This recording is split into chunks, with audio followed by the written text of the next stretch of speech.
kwenda kazini, kumbe nayo toka. Nikiwa sina, muenda kwa shambra shambra. Nikamwambia nikopeshe nazi niuze. Wenda kwa nani? Kwa shambra shambra. Ana nikopesha nazi. Ushamalizwa wewe. Welcome back to Semana Spokes. Semana Spokes is the platform where Wananchi engage, query the government, and the government responds. It's your time to be informed. Don't miss Bonga Nagava every Thursday at 8 p.m. only on KBC Channel 1. Semana Spokes. Welcome to Bongo Quiz. This Sunday, we bring you an experience like never before. When knowledge meets pressure, two teams will battle it out to make their dreams come true. Your quick fire question starts now. Who helped Jesus carry the cross? Peter. Peter? Are you sure? And that is... Join me this Sunday at 7:30 p.m. on KBC. This is not just a game. This is Bongo Quiz.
Good evening, you're just in time for Prime Edition. Tonight's breaking news.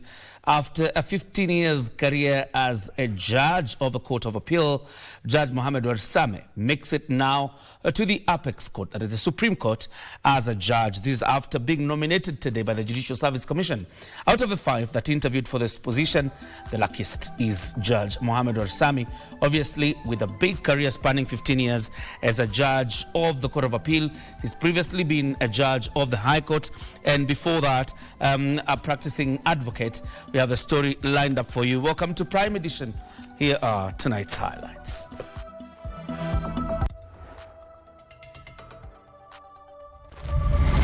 The Judicial Service Commission is fully satisfied that the Honorable Mr. Justice Warsame demonstrated the qualities that the Constitution demands of a judge of the Supreme Court.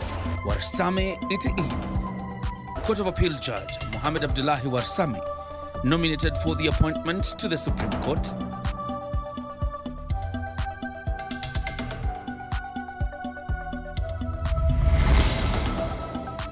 Floods of death. One person dies in Nairobi as the ongoing heavy rains wreak havoc countrywide.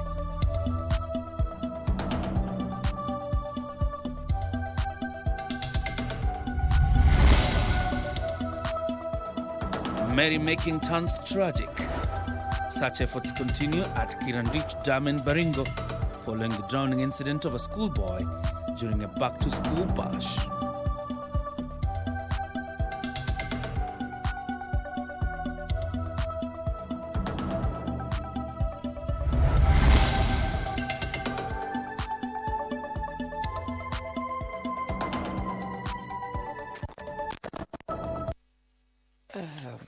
Carol Njoroge is a sign language interpreter.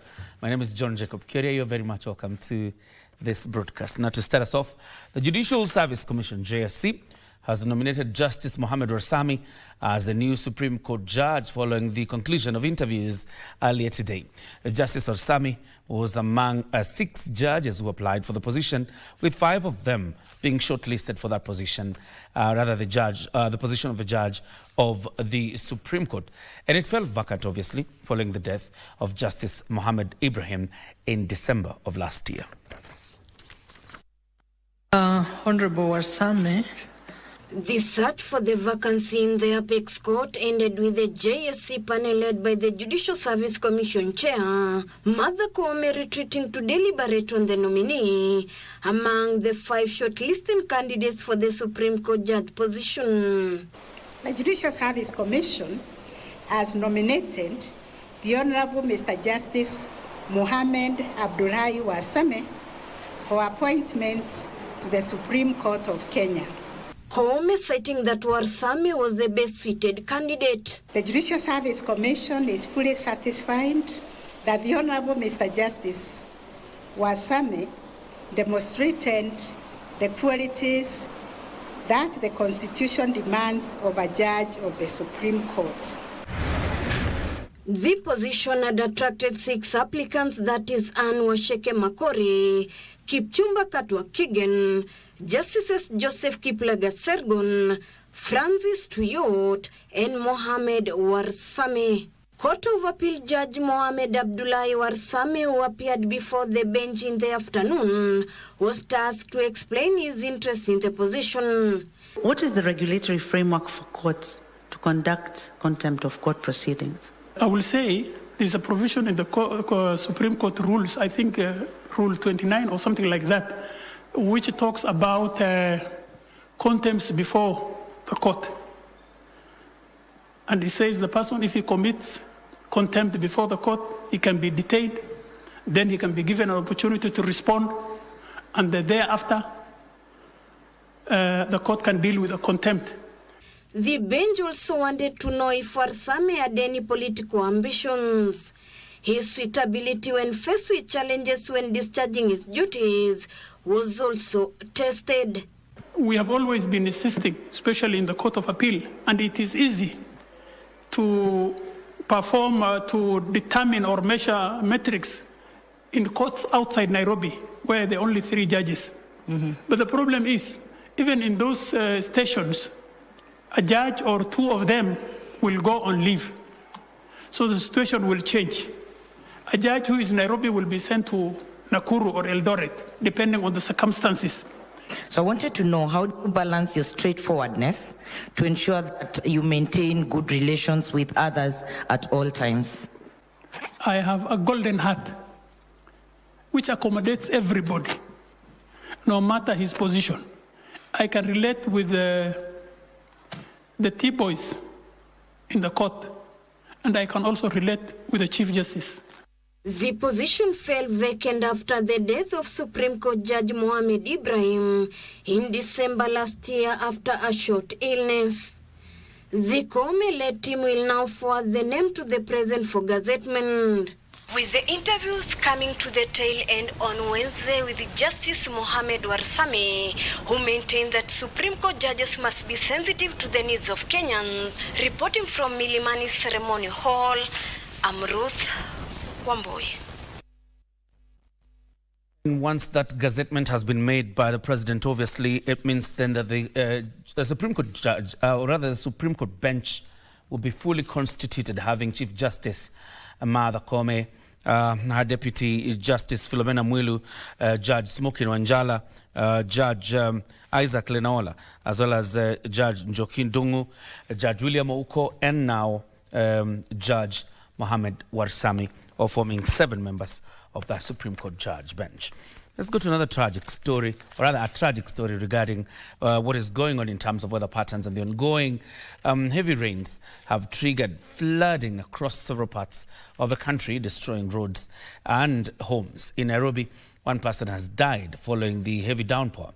Government spokesperson Dr. Isaac Mwaura says the victim, a 29-year-old woman, was swept away by flash floods on Tuesday night. Meanwhile, the National Police Service is urging Kenyans to exercise caution to avert further tragedies during this ongoing heavy rain season.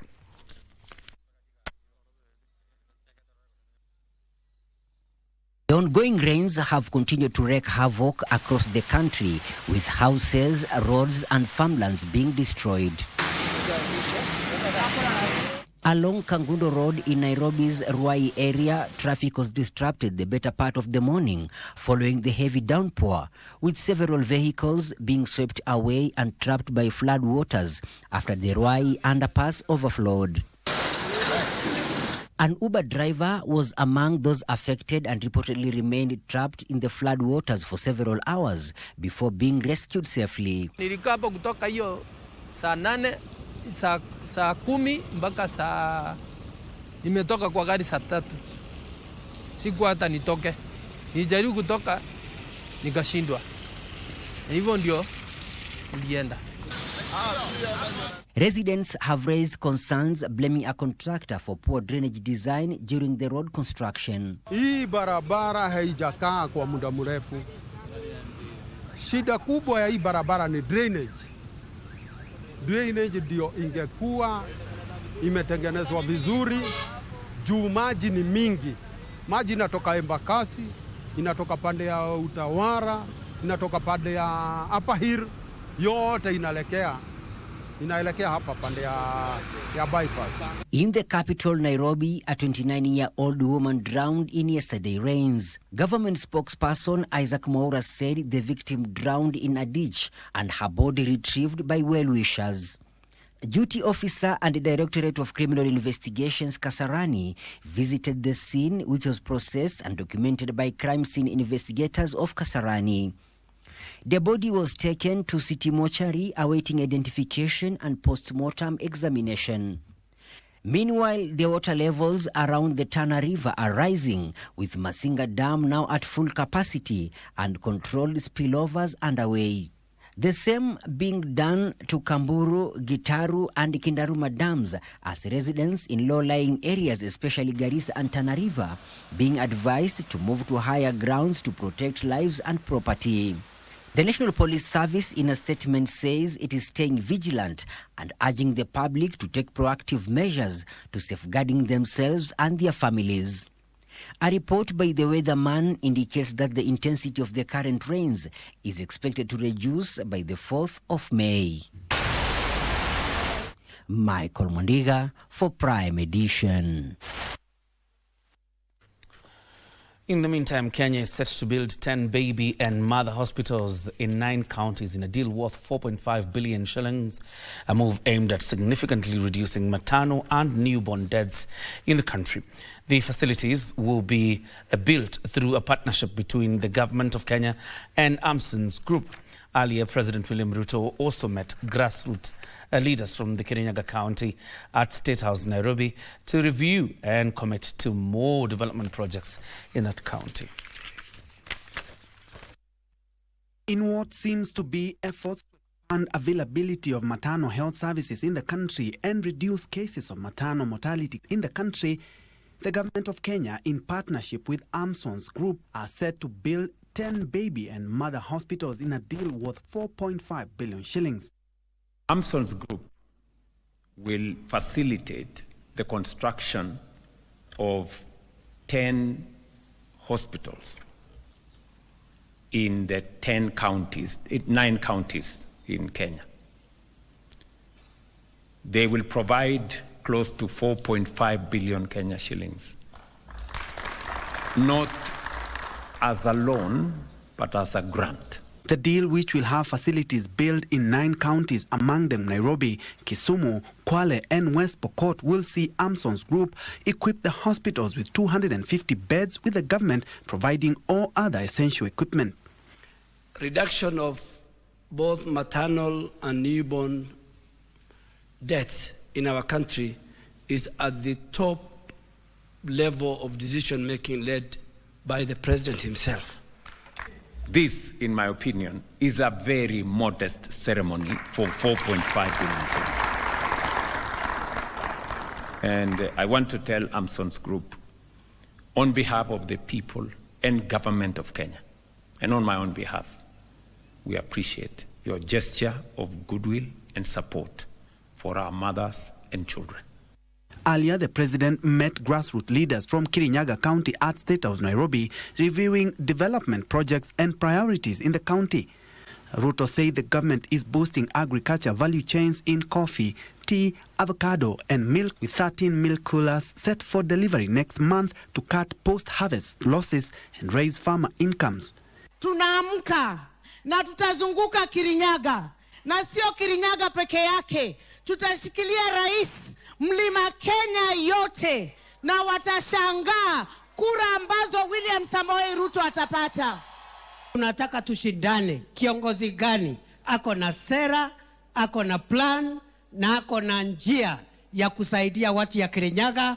Tuongeze barabara, tuongeze stima, tuongeze maji, na huyo sio mwingine ni William Samoei Ruto. Kufanya hiyo mambo matatu, kuongeza barabara, kuongeza stima na kujenga madamu, tunahitaji pesa trilioni 5. 5 trillion. Pesa mingi kweli kweli.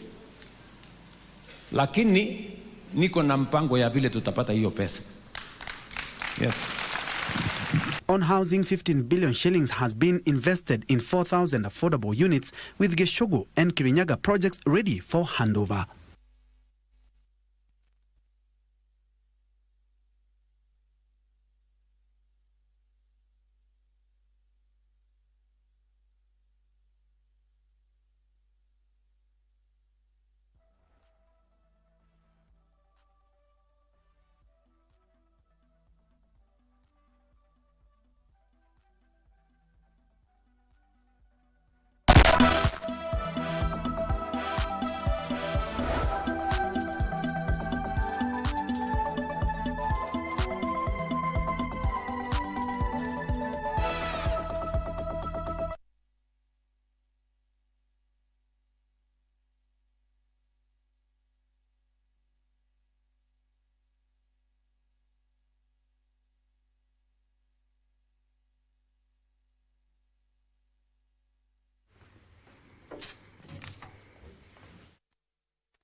Hello and welcome to Nairobi. I invite you to be part of something that truly matters. The Connected Africa Summit 2026, to be held in Nairobi from the 27th to 30th April 2026. This is a very important unifying platform for the continent to bring leadership in technology, policymakers, professionals to have conversations on issues that affect the continent. Connected Africa Summit 2026 is more than an event. It is where ideas meet opportunity. Together, we will explore emerging technologies, deepen collaboration, and unlock solutions that drive inclusive growth. Let's get connected in Connected Africa Summit 2026. Meet you there.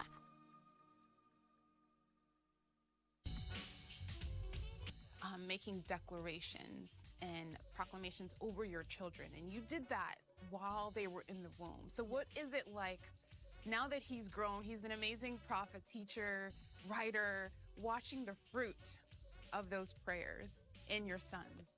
If we knew we didn't have money for food for tomorrow, we would fast and pray someone would share a meal with us. Sometimes I wondered, does God see us? When I looked into the mirror, I saw nobody. It was just an empty soul. I couldn't see a reflection of myself.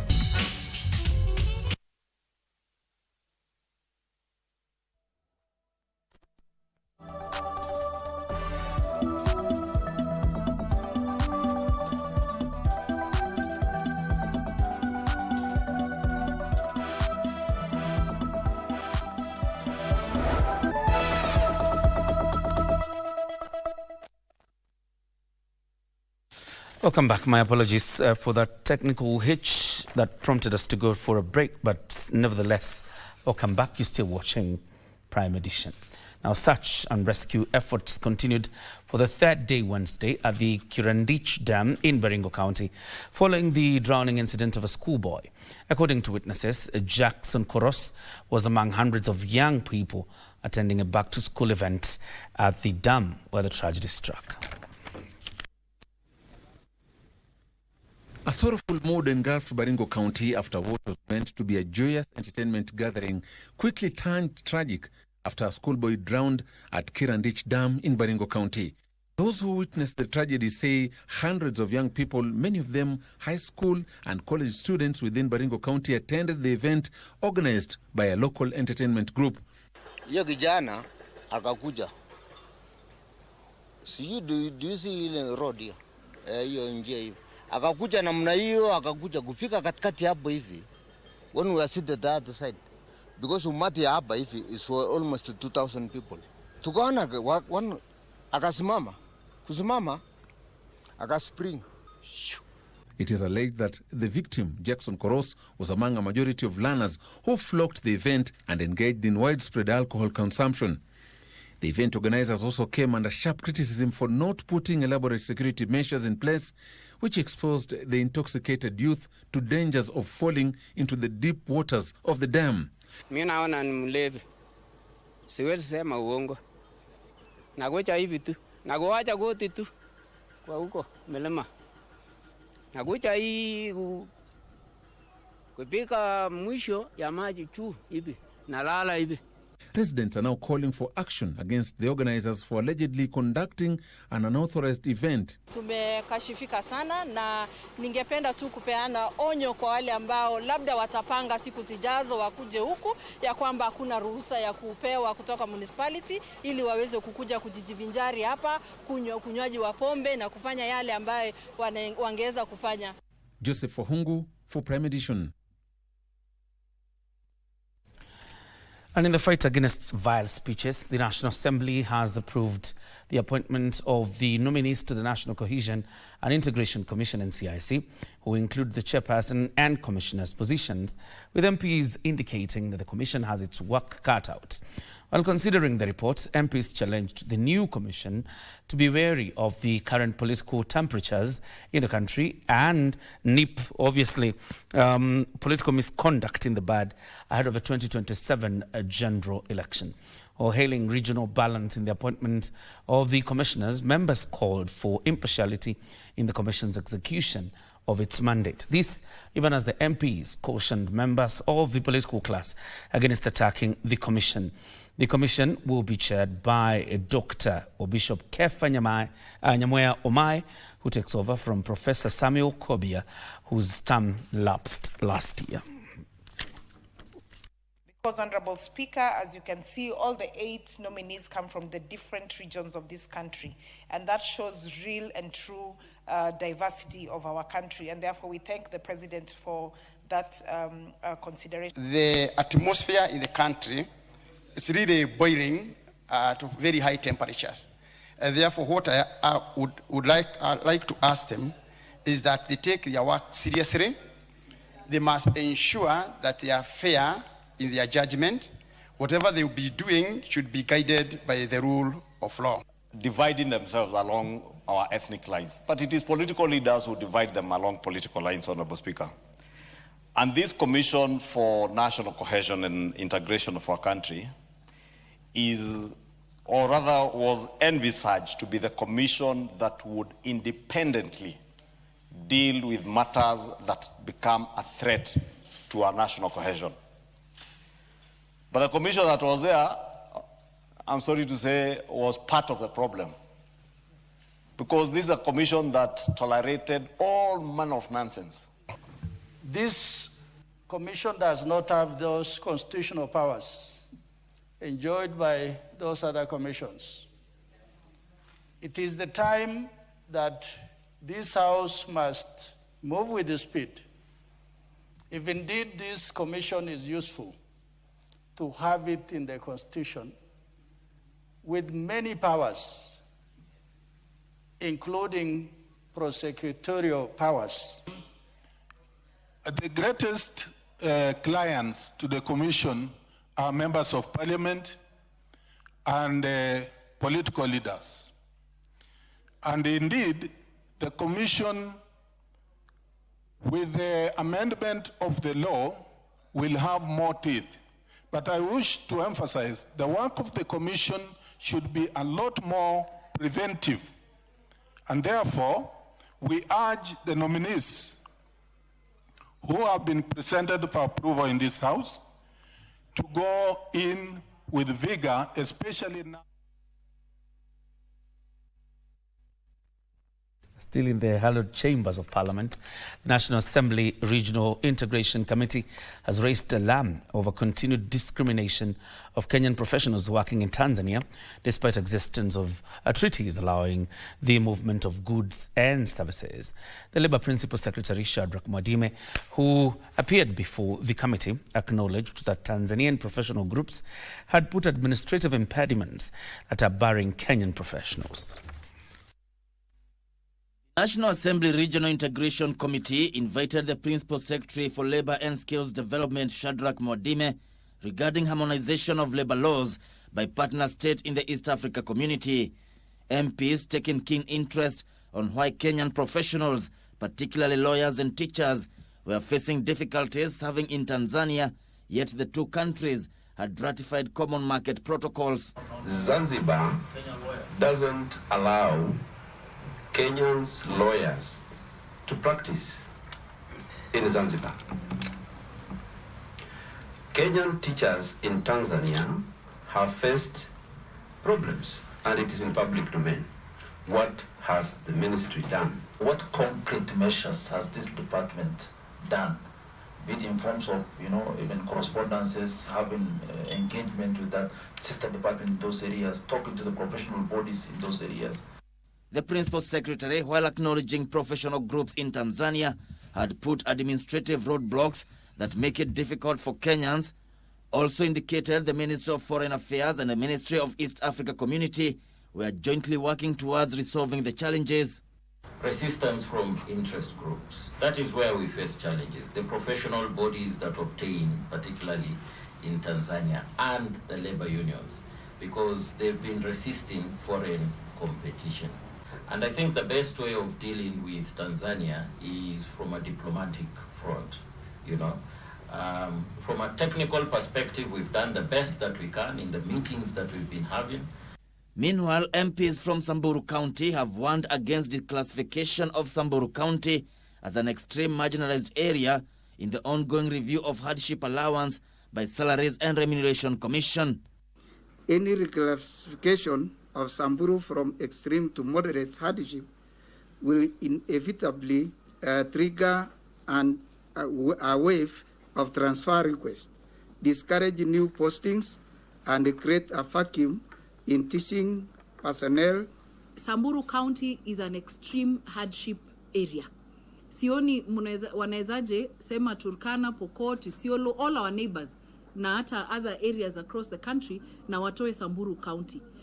Gisho Kiwashira, Prime Edition. The First Lady, Mama Rachel Ruto, has reaffirmed her commitments to advancing education and supporting children welfare, saying partnerships remain critical in addressing challenges facing learners across the country. Speaking at the Ferasilian School in Nairobi during the handover of a school bus, Rachel said her office would continue supporting initiatives that uplift children and strengthen education outcomes through collaboration with partners.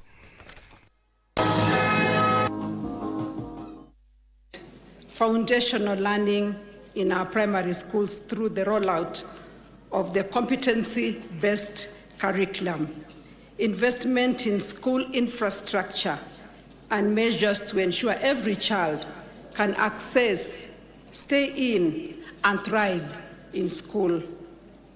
My dear children, as I reflect on the beautiful name of this school, Farasi, which means horse, I cannot help but to smile, because every child has imagined a faster, easier, and even joyful way of getting to school.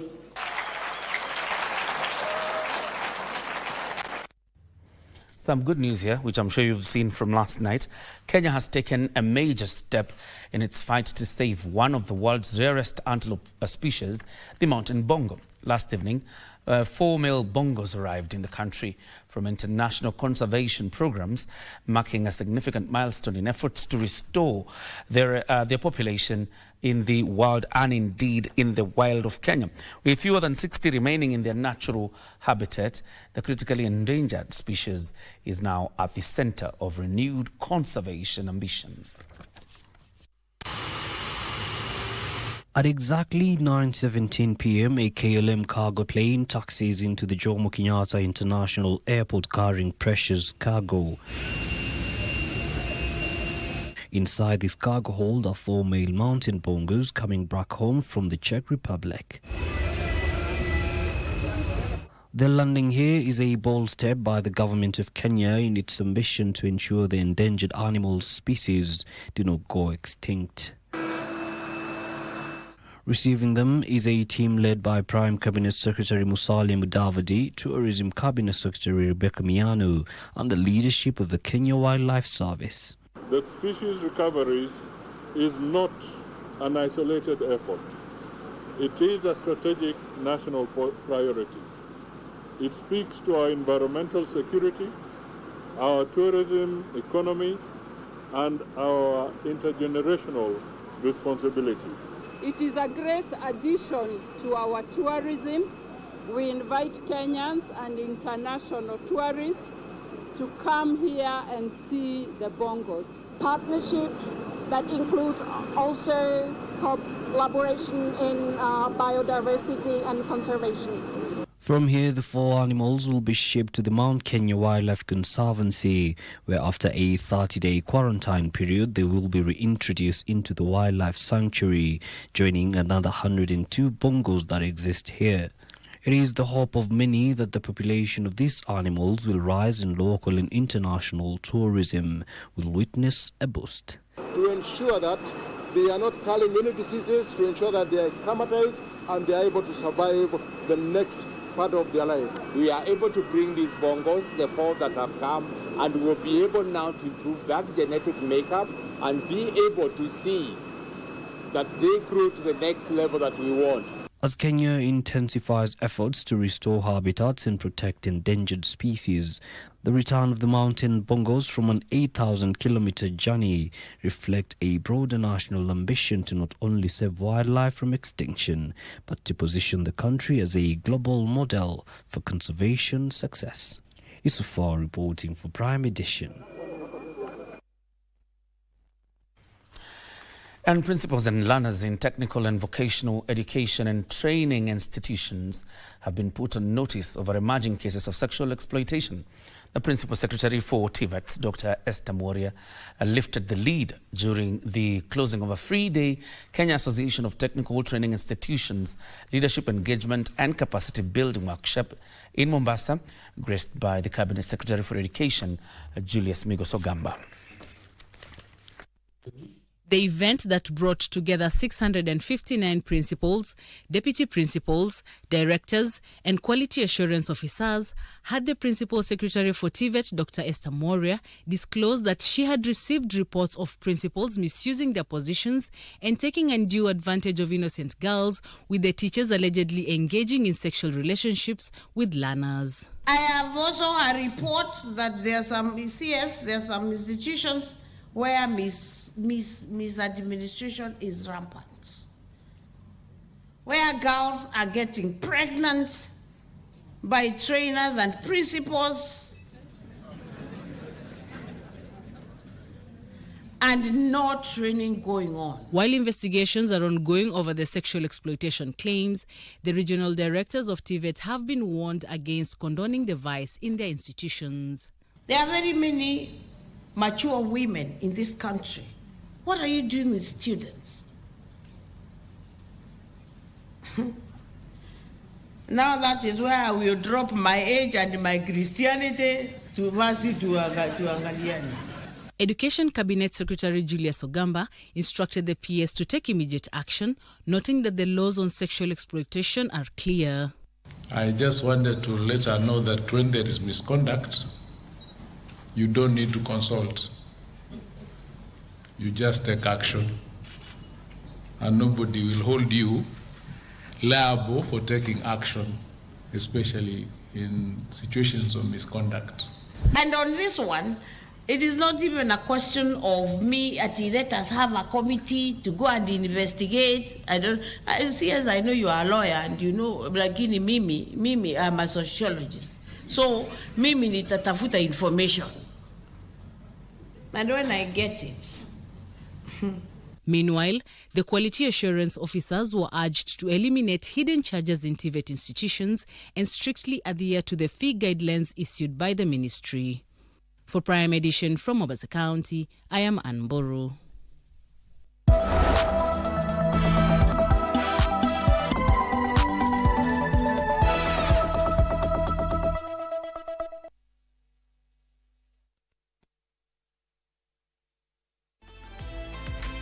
Rahman bin Auf alikuwa mmoja wa maswahaba waliobarikiwa na mali nyingi. Mwenyezi Mungu Subhanahu wa Ta'ala anawalipa wale wanaosubiri malipo yao bila ya hisabu. Yani haujulikani kiwango cha subira uliovumilia, kiwango cha kwamba utaambiwa wewe utapewa kiasi fulani. Hayana hisabu hayo malipo. Hakikisha ya kwamba unafaa kuwa na sifa ya subra. Subra ni jambo muhimu katika Uislamu na ni jambo ambalo limesisitizwa pakubwa na Mtume Muhammad sallallahu alayhi wasallam. Wiki hii kwenye Mkulima tunatafuna karoti, kisha kukaanga kitunguu. Ukulima haichagui umri. Wazee siku hizi hata ndio wamekuja zaidi kwa ukulima. Jenzi, tafadhali tuamuke. Ukulima ni kitu bora. Ni kazi chafu lakini pesa iko huku. Huku ofisi ni huku. Sisi tu ofisi ndio huku yetu. Ungana nasi Jumamosi saa 10:30 hapa KBC Channel 1 kwa mseto kamili wa kilimo.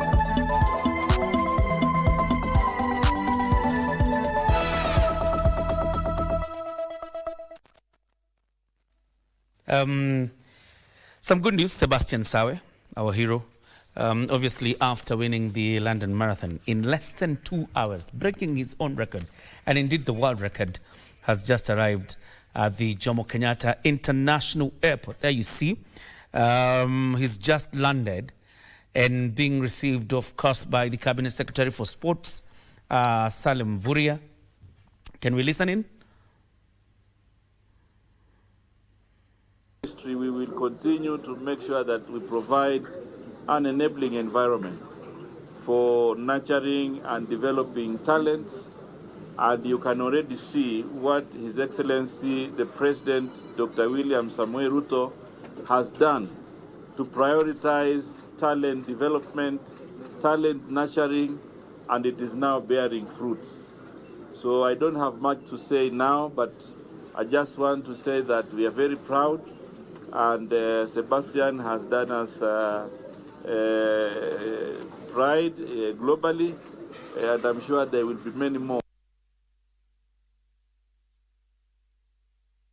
The Boeing 787 Dreamliner touched down a few minutes ago at the Jomo Kenyatta International Airport, and that plane was received into the Kenyan soil with a water salute for that hero, obviously breaking a world record by running that marathon in less than 2 hours. Many congratulations to Sebastian Sawe.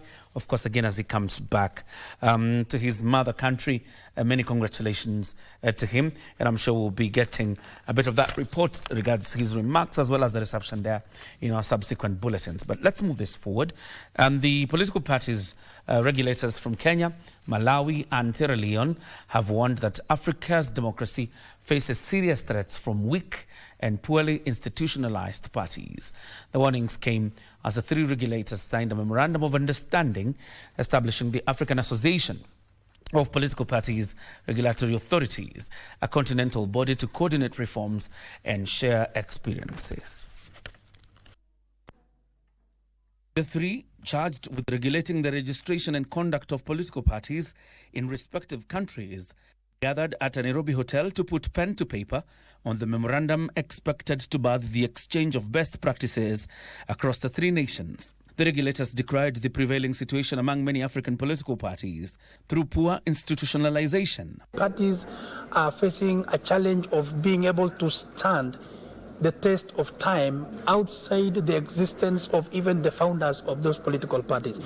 Upward gives us an opportunity where member states can actually exchange ideas, of course with a view of strengthening the internal democracy in our respective countries, and also see how we can actually efficiently and in a more stylish manner, in a more fashionistic way, regulate political parties. Kenya's Registrar of Political Parties, John Lorionoko, stresses that the quality of democracy is determined by the quality of political parties. We cannot expect any country to have a national democracy that is above that which is practiced by its political parties.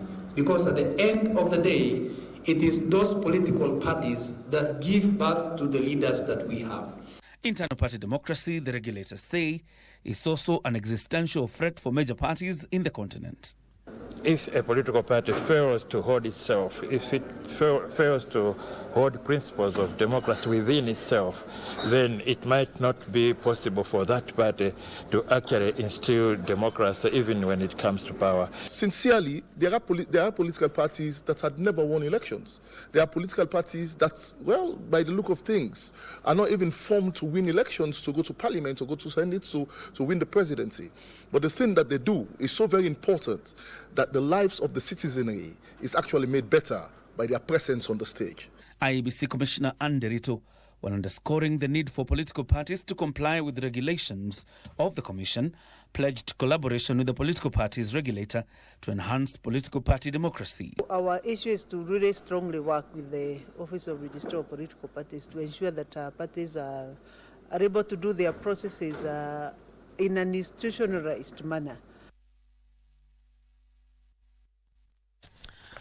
Let's turn to the government's key flagship project, and the Office of the Auditor General, the Office of the Auditor General, has flagged major risks in the affordable housing program.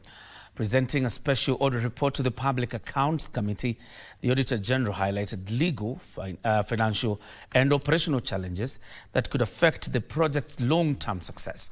Key concerns include ongoing court cases and uncertainty around the affordable housing levy, as well as questions about whether Kenyans can afford the houses. The Nancy Gathongo-led office has further established that land ownership remains a major issue, with some projects lacking clear or complete documentation.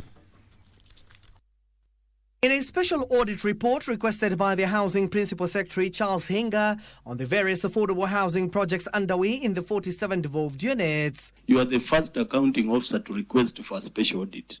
Many accounting officers fear. The 200-page report submitted before the Public Accounts Committee has identified a range of legal, institutional, operational and implementation risks that could affect the effective transition and long-term sustainability of the said program. The special audit also established that no formal cost-benefit analysis or project appraisal framework was documented prior to launching of the program. This is a very big program. It is a program that has visible impact.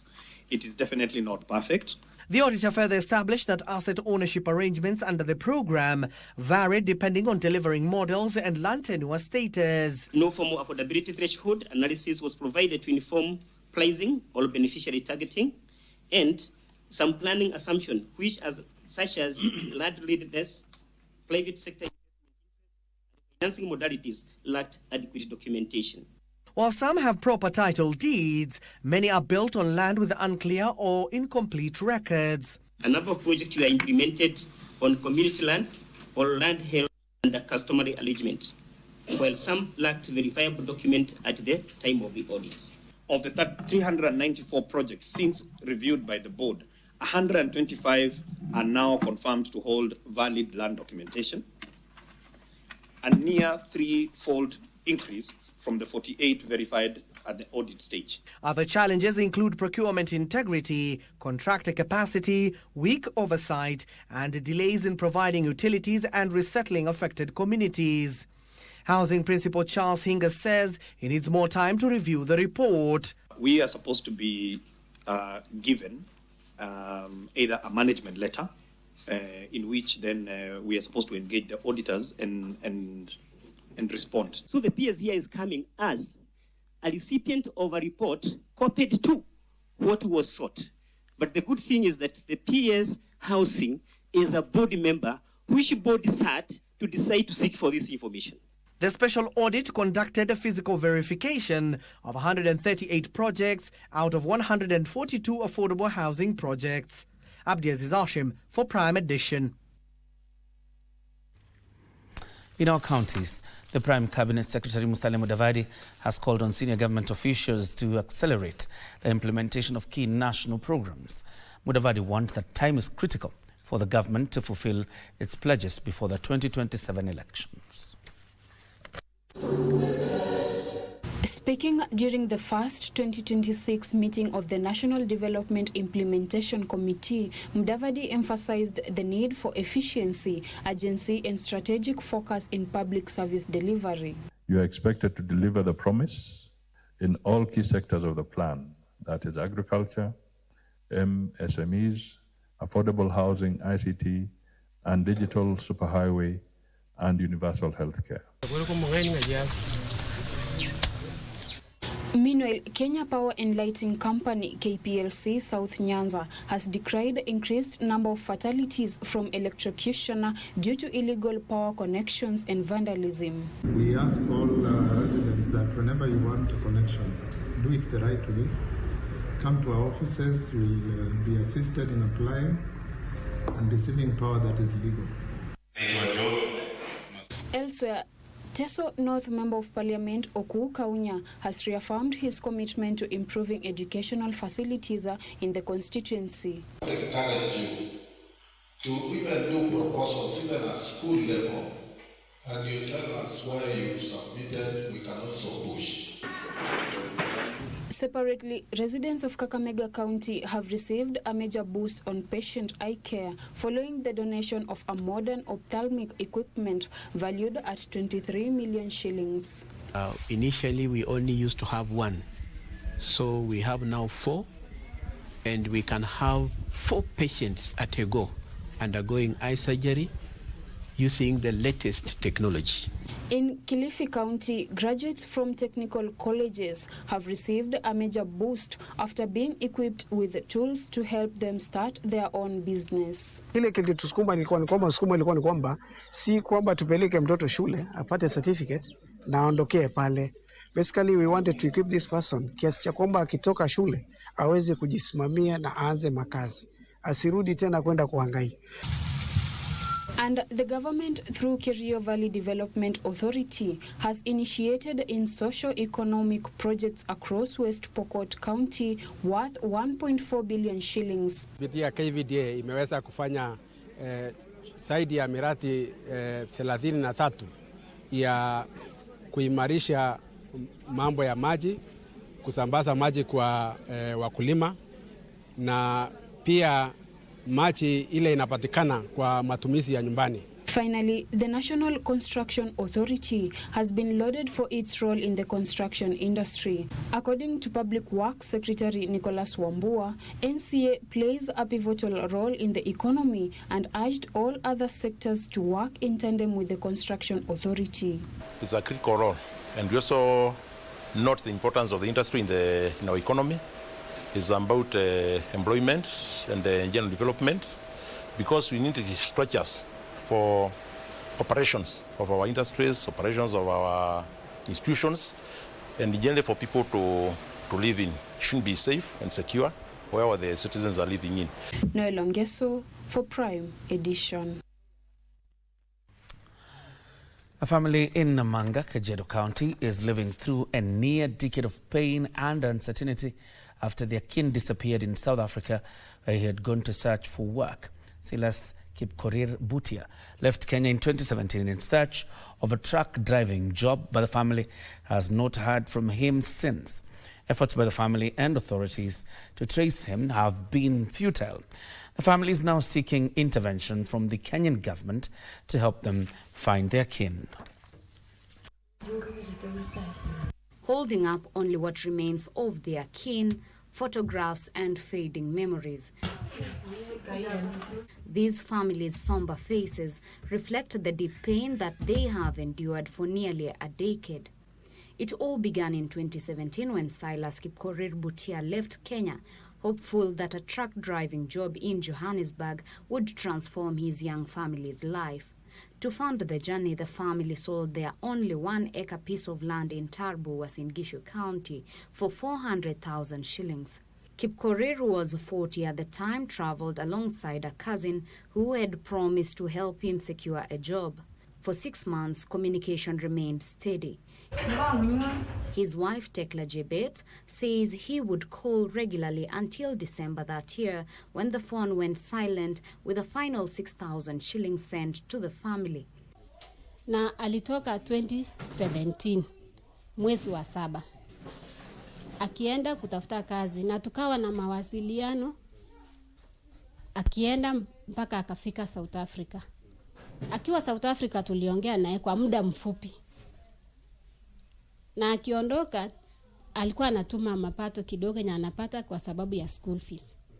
Na mpaka saa hizi bila alipotea imekuwa muda mrefu, sijapata kumfahamu mahali yuko. 9 years later, his family still has no answers. Wakati mawasiliano ilipotea, ndio maisha ikawa ngumu. Manake niko na watoto wanahitaji school fees. Mimi binafsi mawasiliano haiko. Maswali ya watoto ni mengi. Kulipa kodi, chakula na school fees. Because ile shamba alikuwa nayo, haliuza shamba yake eka moja na akaenda South Africa kutafuta kazi. Hakatuacha kwa nyumba ya kukodisha. Efforts to trace Kipkorir, including reaching out to the Kenyan embassy in South Africa, have yielded no results. The cousin who traveled with him returned in 2018 but provided little information. Sasa huyo mtoto yangu nipata miaka 10, sijui na nini. Sijui amekufa, sijui yuko. Sasa mimi naomba kama serikali nayo saidia mimi. Naomba government of Kenya ama mtu yote tu mwenye anatuona, tunaomba kama wanaweza fuatilia mahali yuko. Back home, the disappearance continues to weigh heavily on the family, who are desperate to find out if their kin is still alive or dead.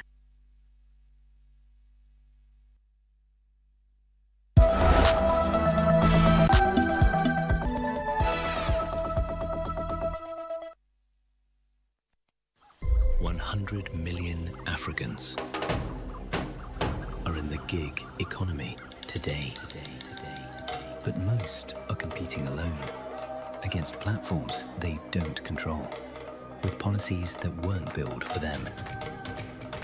For 15 years, edition by edition, Connected Africa became more than a summit, where policy, innovation, scale, and partnership meet. Where startups met investors and scaled across borders. Now you arrive at a defining moment. Connected Africa Summit 2026. Uniting Africa's innovation for an inclusive digital market. Not just a slogan, a statement of intent. Because innovation without inclusion is incomplete. And growth without unity is unsustainable. For policymakers designing frameworks for 1 billion Africans. For startups ready to scale beyond their borders. For investors hunting Africa's next breakthrough. For anyone who believes Africa's digital future should be shaped by Africans. This isn't networking. This is nation building. One connection at a time. Connected Africa Summit 2026. 27th to 30th April, Nairobi.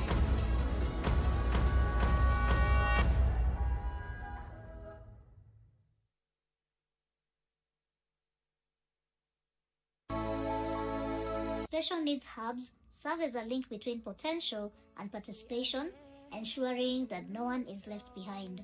When you see a caregiver come and they really want to be here and they want to do the best for their child, and what they're offering, you just know you will die. But we've introduced a new program where now someone can come like a school, right? Because we want it to be, it's got 10 years of therapy. Let's make it 3 months of intense therapy and seeing results. So that now you can be doing that once a week, just like management, you know, of ensuring the child is still doing what they're supposed to do. On this week's episode, we get to find out the inspiration behind these centers. Go to a steak. Steak iko wapi? This is what? Una nyama? Yeah. Una nyama? Hiyo ni ngozi na mfupa. Peke yake hakuna nyama. Sima kidogo tu. Kuna ya jana, wacha nikuangalilie. Mchuzi ndio wa jana, mchuzi ndio wa jana, sima itakuwaje ya jana tatizo. Lakini wapi mwanangu? Ikifika saa fulani, kijikuta ngoma zote hizo nokasinzia. Mama mimi nikisema na mbona usema. Lakini mwanamke kwa siku zwa yule. Mimi nikitoka kwenda kazini kumbe naye utoka. Nikiwa sina, mimi huenda kwa shambra. Nikamwambia nikopeshe nazi niuze. Kwenda kwa nani? Kwa shambra. Ana nikopesha nazi. Ushamalizwa wewe.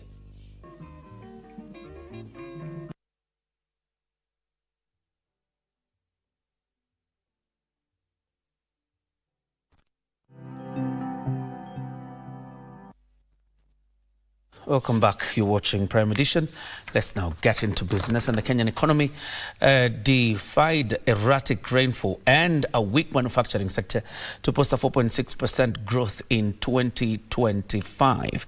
The latest economic data from the Kenya National Bureau of Statistics Economic Survey shows the growth is weaker compared to the 4.7% in 2024.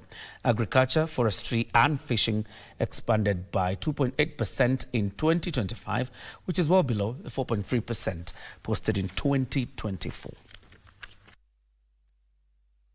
National Treasury Cabinet Secretary John Mbadi says despite poor performance in agriculture, it was a major driver of economic growth in the year under review, together with mining, accommodation and food. The manufacturing sector registered a slowed growth of 2.1% in 2025, against a 3.2% growth in 2024 due to constriction in sugarcane processing.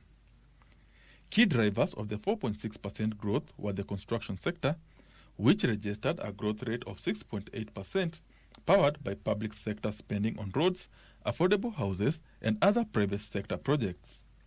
In the extractives, mining and quarrying expanded sharply by 14.9%. Accommodation and food services grew by 15.6%, public administration by 8.3%, financial and insurance services by 6.5%, and information and communication by 4.8%. The International Monetary Fund projects the Kenyan economic growth to slow down to 4.5% this year due to disruptions caused by the US-Iran war. The drop will be the fourth in a row after 2025 growth slowed to 4.6% from 4.7% in 2024. We take note that we reported 4.8, but that number, that figure went down to 4.7 after the revision. So 2024, our growth was 4.7. 2025, and this is the new thing that we have, is 4.6%. So we have grown by, our economy has grown by 4.6%. Cost of living eased with average inflation dropping to 4.1% from 4.5% in 2024.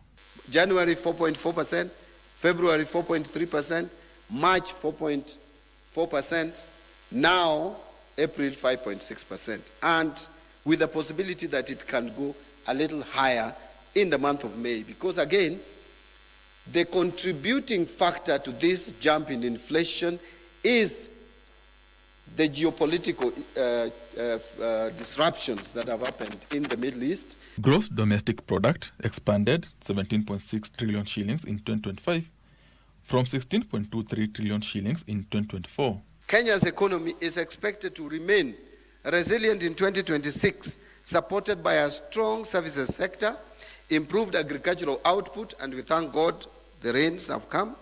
Benson Rioba reporting for Prime. edition. In a related story, the economy created 800,000 jobs in 2025, short of the 1 million target by the government.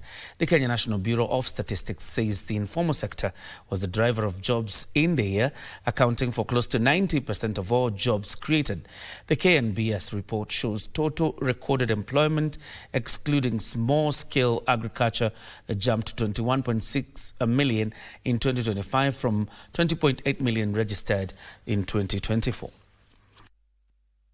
The manufacturing sector remained the leading employer in Kenya, recording a 5.6% growth, employing about 366,600 workers in 2025 and accounting for 16.3% of total private sector employment. The public sector grew to 1,070,000 workers, up from 1,023,200 in previous year. The country's total recorded employment, excluding small-scale agriculture, increased to 21.6 million in 2025, with 87.2% of them created in the informal sector. So informal sector is creating 87% of our jobs. This growth reflects continued expansion across this sector and other key sectors of the economy, such as services and industry. The 2026 Kenya National Bureau of Statistics say the total number of new jobs generated in the economy in 2025 was 822,100, of which 87.2% were created in the informal sector. Treasury Cabinet Secretary John Mbadi said the growth in the economy, especially in the construction and employment sector, due to the affordable housing program. Construction sector grew from a negative of 0.7% to 6.8%. And this is attributed to two factors. Factor number one is the affordable housing scheme. The new report further says total wage employment in Kenya increased to 3,315,000 persons in 2025, up from 3,213,800 in 2024. The informal sector employment rose by 617.8 thousand jobs in 2025 to 18.1 million employees. However, CS Mbadi is quick to point out the economic shocks brought about by the recent drought and the war in Iran, promising continued government interventions to ease inflation. For Prime Edition, I'm Ben Troinjue. And the East African community is set to build its first regional communication satellite to boost connectivity and cut reliance on foreign providers. The 6 member states pledged $1 million each for the project, aiming to enhance access to information, government services, and harmonized data policies across the region. The 6 East African community member states, namely Kenya, Uganda, Rwanda, Burundi, South Sudan, and the Democratic Republic of Congo, agreed in 2024 to jointly build and operate a regional communication satellite. Each country pledged $1 million under a draft ministerial agreement to provide interim funding for the project. This initiative should also be seen in the broader context of regional cooperation. The Northern Corridor Framework has provided a basis for advancing shared projects across sectors. EAC is conducting a comprehensive feasibility study financed through their respective universal access funds. Since 2023, technical teams have developed the key instruments required to move forward.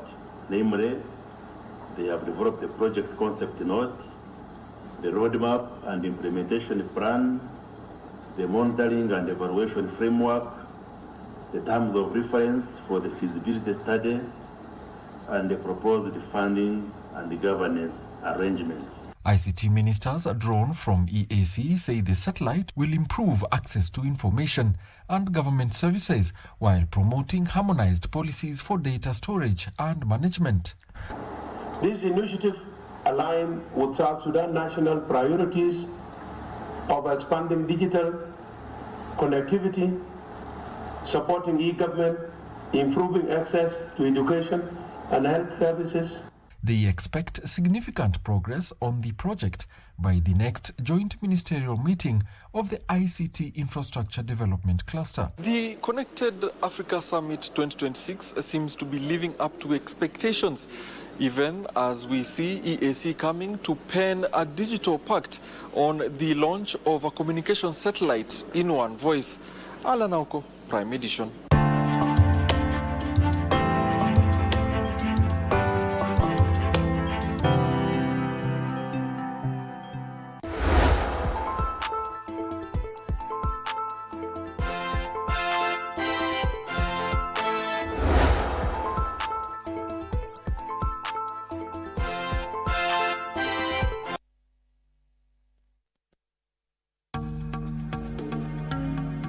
Hello and welcome to Nairobi.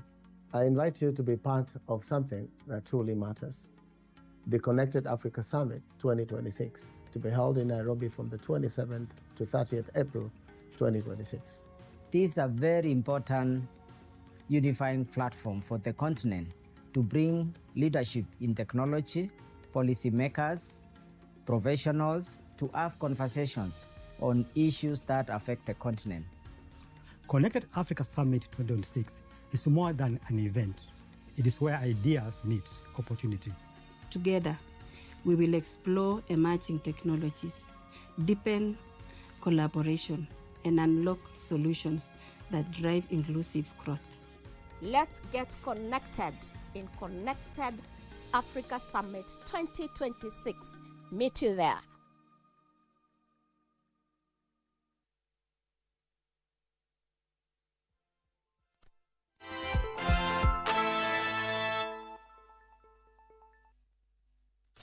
Time for sports now, and the national women's soccer team Harambee Starlets will begin qualification to the 2028 Olympic Games in Los Angeles in the second round against Seychelles following the draw conducted today in Cairo, Egypt. 3 matches will be played in the first round, where Sudan will play Comoros, South Sudan face Madagascar, or Mauritius will play Djibouti.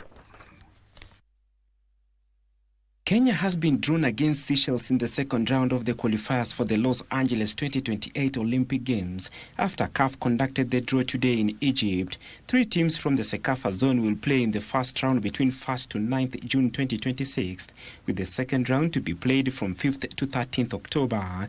35 national teams were drawn for the competition that will have 5 qualifying rounds, with 2 teams to represent Africa at the Los Angeles Olympic Games Women Football Tournament, scheduled for 11th to 29th July 2028. And the FIFA Council has agreed to increase the resources to be distributed to all 48 World Cup participating teams by a further 15%. Preparation money has been increased from $1.5 to $2.5 million each, while qualification money has increased from $9 to $10 million each. Meanwhile, players at the World Cup could face a red card if they cover their mouths when speaking to opponents during confrontations, and they could also be red carded if they leave the pitch in protest at a referee's decision. Players would be considered as sent off, and also those who instigate players to leave the field of play will be considered as sent off.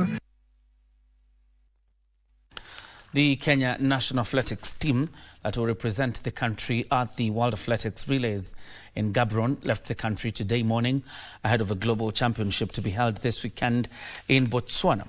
Led by Ferdinand Omanyala and Mercy Okech, Kenya will field athletes in 5 events. That is a mixed 4x100 meters, 4x400 meters relays, the men and women 4x400 meters, and the men 4x100 meters events. Before their departure, Athletics Kenya President Jackson Tuwei said the team is all prepared for the championship and the athletes are in high spirits and ready for their task ahead. Other athletes in the team are among others Mark Otieno, Ronald Koech, Maureen Wafula, Gladys Ngure and Kevin Kipkorir.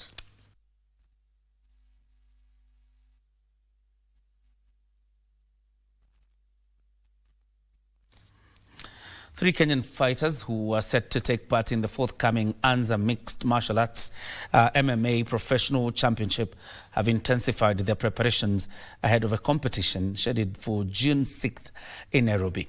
Opponents from South Sudan as well as Tanzania, DR Congo, Uganda and Zambia are expected to take part.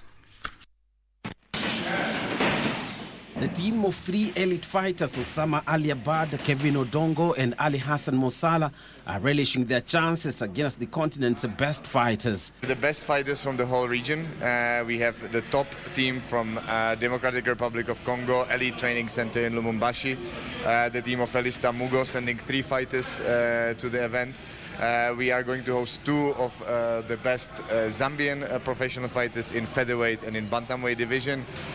We are also going to have South Sudanese, Ugandan and Kenyan and Tanzanian fighters. So the MMA elite in the professional cage from the entire East Africa is coming to Nairobi. Osama Ali set to face Peter Busak from South Sudan, while South Sudan's Ali Hassan will take on Kenya's William Kwach. Kevin Odongo's opponent is said to be revealed. Exciting for us, and I think for the region as well. Osama Ali Abad, the big star of Kenyan MMA, is going to face a very dangerous South Sudanese opponent, Peter Busak. And we have a top Zambian featherweight coming to fight Rashid Mlegelo from MMA Dar, who also finished his last fight against a Ugandan opponent with a submission in the first round. So I think the spectators have a lot to look forward to, a lot of action, a lot of submissions, a lot of chaos, just like we do at ANZA Amateur and ANZA Professional. Just a very exciting event coming up. Osama Ali Abad, the rising featherweight star in Kenya's MMA scene, will be hoping to begin his first fight of the year on a winning note as he seeks to create momentum for the season. I feel good. I feel prepared. We've taken all these months to prepare, and we're getting in shape. So it's a great opportunity for me to represent everyone, Kenya in general. The championship will offer regional fighters a chance to exhibit their best skills, with the scouts from Professional Fighters League in attendance. Fighters want to show their best and see they are ready to move on the big global stage. Just like Felista Mugo, these boys are coming up to smash their opposition both on the African continent and beyond. The Professional Fighters League, PFL Africa, provides fighters from the continent the opportunity to compete at the global stage. And Club Africain of Tunisia defeated JCA Kings of Cote d'Ivoire 79-74 last night at the Prince Moulay Abdallah Sports Complex in Rabat as the Basketball Africa League Sahara Conference continued in Morocco. The Tunisian side fell short early in the game but recovered to claim their third consecutive victory in the Sahara Conference. Aminu Mohamed was the standout player for Club Africain with 21 points and 5 rebounds, while Jonathan Assise was in a class of his own with 30 points and 7 assists but could not guide JCA Kings to victory. Kicks it out, Chinufi into the paint. Oh, he's just unstoppable. Everything bombastic. They got to push out. They got to press. Otherwise, they're going to just use up all of the time on the clock. There's the ball that goes up, and it's over the top and in. Of course, it is Abada, and that's it. Down into the corner. There's a chance for Mashabinu, and well, that's the end of it. Club African. It's the 8th minute and about 22 seconds of the ongoing game between Atletico Madrid and Arsenal in the Champions League. Following the action that happened last night between PSG and Bayern, one would hope that the game will be quite entertaining, this one. But 8 minutes up, nothing entertaining. Let's see who will fall, by the way. But of course, this is the first leg of the semi-finals. This is where we take a breather. And the Cup on Prime Edition. Thank you very much for joining us and keeping us company. God bless you. Good night. See you around.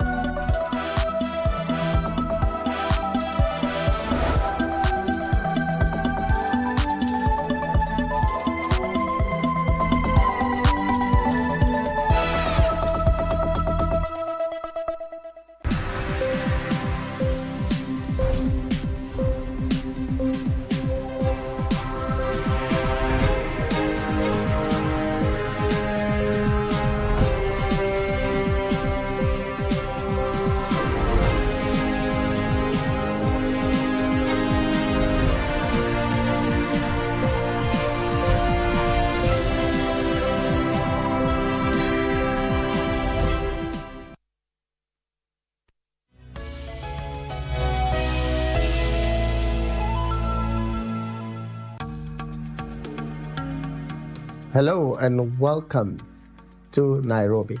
I invite you to be part of something that truly matters. The Connected Africa Summit 2026, to be held in Nairobi from the 27th to 30th April 2026.